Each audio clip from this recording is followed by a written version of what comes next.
Okey kak, yang ni video ni saya buat khas untuk jawab soalan kak dan ni on the way nak pergi masuk office ni. Alright. Untuk balang 5 liter, biasanya balang-balang kecil macam ni orang buat dia bancuh tak letak air batu kan. Air batu tu letak asing, nanti ada customer order barulah letak air batu. Okey kak. Untuk kita punya satu paket yang 500 gram tu, Thai green tea tu kan, kalau kita buat bancuhan tanpa air batu kak, dia boleh buat sampai 7 liter. Tapi kalau kita dah campur dengan susu cair, susu pekat apa semua kan, saya dah buat dah, dia boleh naik sampai 9 liter kak. Memang sangat jimat, sangat banyak kak. Okey, tapi akak guna balang saiz kecil, balang 5 liter. Saya dah tolong kirakan dah untuk akak kak.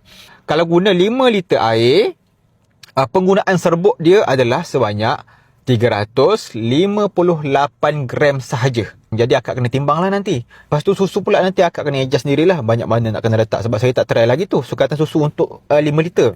Akak kena try sendiri. Jadi nanti akak dah bancuh, dah letak susu, dia akan bertambah jadi 6 liter.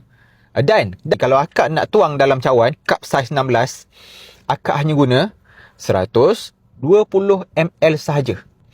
Akak akan dapat bancuhan tu memang banyak cup boleh dapat kak. Dah lah guna 358 gram je. Lepas tu ada lagi balance tu, boleh pula guna untuk esok berniaga.